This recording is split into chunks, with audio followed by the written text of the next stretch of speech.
Friends, so today we can discuss this question from LeetCode Challenge. First unique number. You have a queue of integers. You need to retrieve the first unique integer in the queue. Implement the first queue class. The first queue is a class which initializes the object with the numbers in the queue. Now there is our two function. First, show first unique character which returns the first unique integer of the unique queue, and if there is no unique character or number, return -1. uh, Add, in which you insert the value to the queue. Okay, so as you can see in this question, first you initialize the queue with 2 3 5. Then you want to find out show first unique, because this is the first unique. Okay, so we have to return 2. Then we add 5 again, and the queue will become like this. We again find for the first unique and again return 2, because this is 2 is the first unique. Then we add 2. So now 2 is not the unique one. So if we want to again find out first unique, now the next first unique is 3. So it's return 3. Then we add f3 again. Now there are no unique, so it returns minus. Okay. So there can be multiple approach to come up with the solution of this question, but I am using a queue and a map because the implementation here is easy if I use them.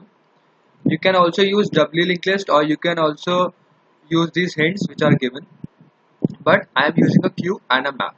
Okay, so I will first tell you my approach. So first we have to initialize our queue on our map with this.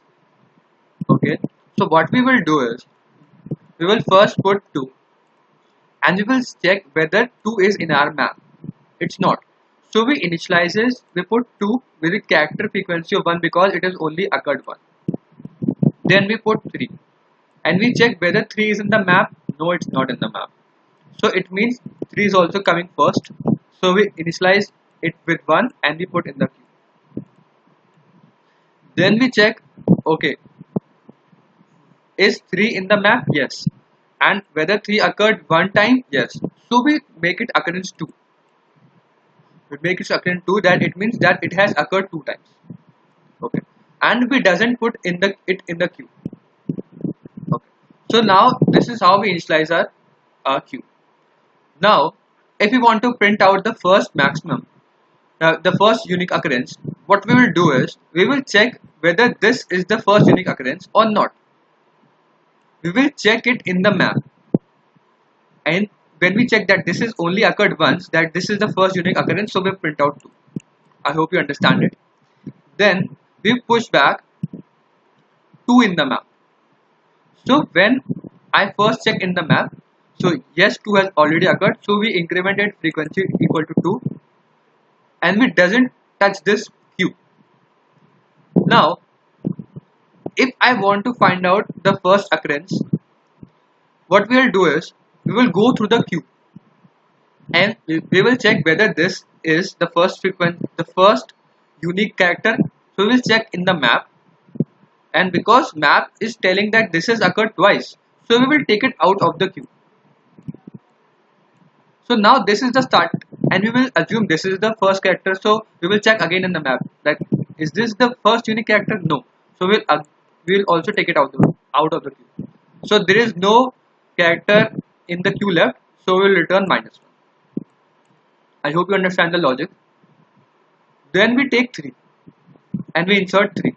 We will first check in the map and check it has occurred 3 times only. Well, it has occurred more than 2 times, so we will not increment its value in the map, just remain at 2, because this only tells that this has occurred more than 1. Okay. And then also we will, if you want to find out the next maximum value, we will check in the queue, because the queue is empty, there is no element, we will again return -1. Then we will insert 5. So before inserting 5, we will always check the map, and we will check in the map that whether it has occurred. It has not occurred. So we'll put map and increment its frequency to 1, and we'll put it in the queue. Then we will again check whether what is the first unique character, and because we will see that we assume that 5 is the answer, we will check in the map. Yeah, 5 has only occurred once, so the answer is 5. I hope you understand the logic. So let's code it.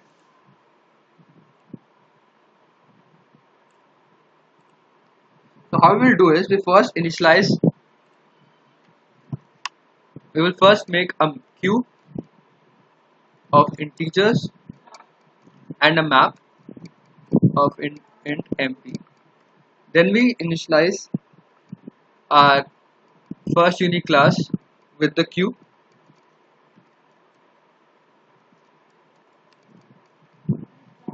and initialize a map.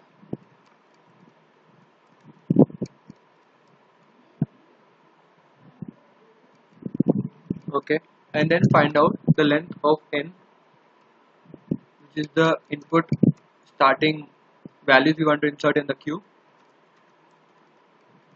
Okay, then we will iterate over it,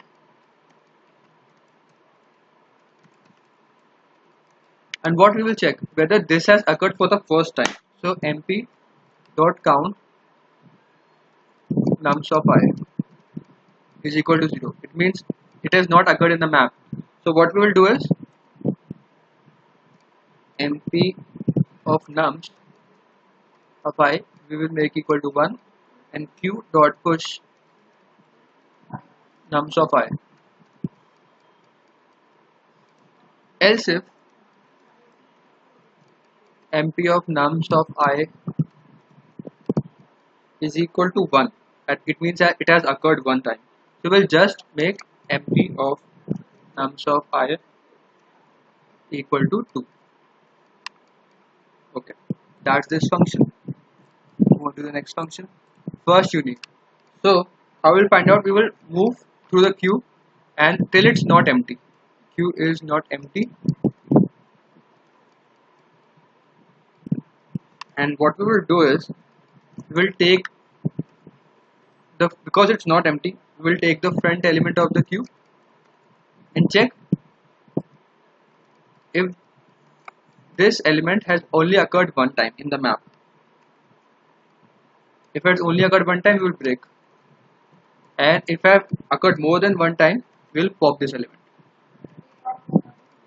And after doing all this, if we see the queue become empty, which I have told you in the logic, we will return -1. Else what we will return? We will return queue dot front.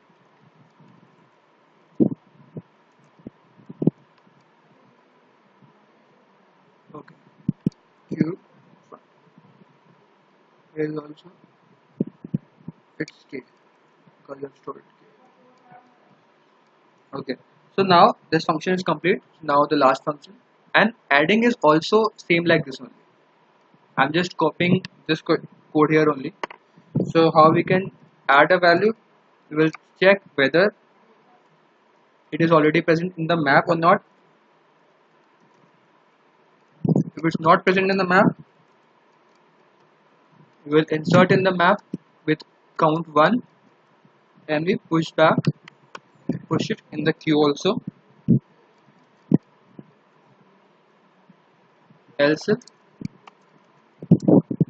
it has occurred once, so we make its occurrence equal to 2. That's it. Let's check first.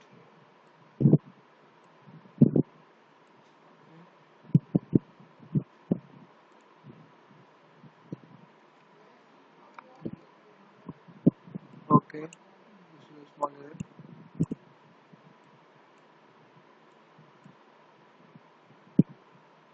It's giving the same answer. It's submitted.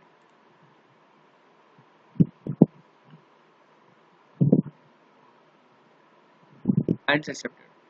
I hope you understand the logic. This is a very simple logic which I have implemented. If you have more types of logic, you can mention it in the comment box.